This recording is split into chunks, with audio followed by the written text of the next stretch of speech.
AP TET prepare అయ్యే మిత్రులకు నమస్కారం.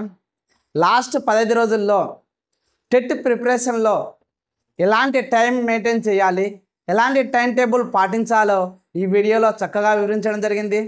మిత్రులారా, ప్రతి ఒక్కరు ఈ టైం టేబుల్ పాటిస్తే ఖచ్చితంగా లాస్ట్ 15 రోజుల్లో ఎక్కువ స్కోర్ సాధించడానికి ఆస్కారం ఉంటుంది. ఉదయాన్నే మనము చీకట్లో 5 గంటలకు లేవాలి. లేచిన తర్వాత 5 నుండి 8 వరకు రీడింగ్ చేసుకోవాలి.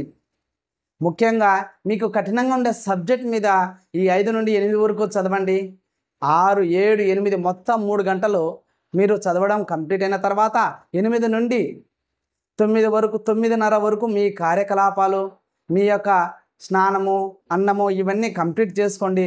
9:30కు మళ్ళా తర్వాత మీరు కూర్చోండి చదువుకునే దానికి. 9:30 నుండి 10:30, 11:30, 12:30 వరకు మీరు 3 గంటలు చదవండి. 3 గంటలు చదివిన తర్వాత మళ్ళా 12:30 నుండి 1:30, 2 వరకు మీరు గ్యాప్ తీసుకోండి. ఇప్పుడు 3 గంటలు మొత్తం 6 గంటలు అయినాయి. తర్వాత గ్యాప్ తీసుకున్న తర్వాత 2 వరకు, 2 నుండి 3, 4, 5 వరకు మళ్ళీ 3 గంటలు చదవడానికి ప్రయత్నించండి. సరే, మళ్ళీ 5 గంటలు, మళ్ళీ 3 గంటలు చదివిన తర్వాత 5 నుండి 6 వరకు గ్యాప్ తీసుకోండి. తర్వాత 6 నుండి 7, 8 వరకు 2 గంటలు చదవండి. మళ్ళీ 2 గంటలు కంప్లీట్ అయిన తర్వాత 8 నుండి 9 వరకు, 9:30 వరకు మీరు గ్యాప్ తీసుకోండి. 9:30 నుండి 10:30 వరకు చదువుకొని 1 గంట సేపు చదువుకొని 10:30కు కానీ 11 లోపలనే పడుకోండి. మిత్రమా, గుర్తుపెట్టుకోండి, ఈ విధంగా ప్లాన్ చేస్తే ఖచ్చితంగా మీరు విజయం సాధిస్తారు. ఈ టైం టేబుల్ని పాటిస్తే ఈ 15 రోజులు డిఎస్సి చదివే వాళ్ళు కూడా టెట్ మీద ఫోకస్ పెట్టండి.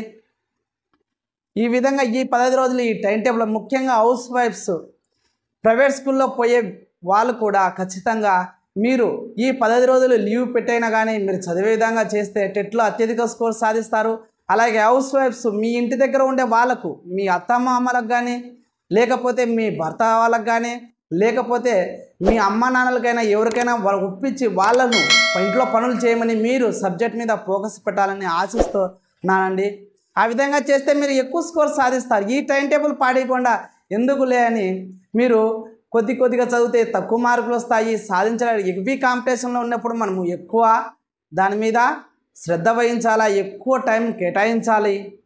కాబట్టి మిత్రులారా, ఇంకొకటి, టెట్ దగ్గరకు వస్తుందని రాత్రి పౌలు చదువుతుంటారు. ఖచ్చితంగా గుర్తుపెట్టుకోండి, రాత్రి నిద్రపోయేదానికి మినిమం 6 గంటలన్నా ఉండాలి.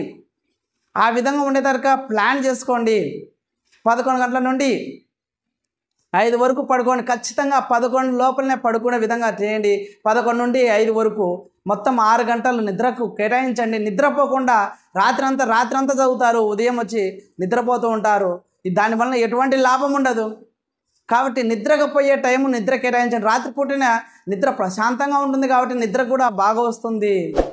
కాబట్టి మిత్రులారా, హెవీగా ఉందని నిద్ర కూడా పోకుండా చదివే వాళ్ళు ఉంటారు. ఆ విధంగా పొరపాటు చేయకండి. ఈ విధంగా ఈ టైం టేబుల్ పాటిస్తే ఖచ్చితంగా జాబ్ సాధిస్తారు. థ్యాంక్ యూ మిత్రమా.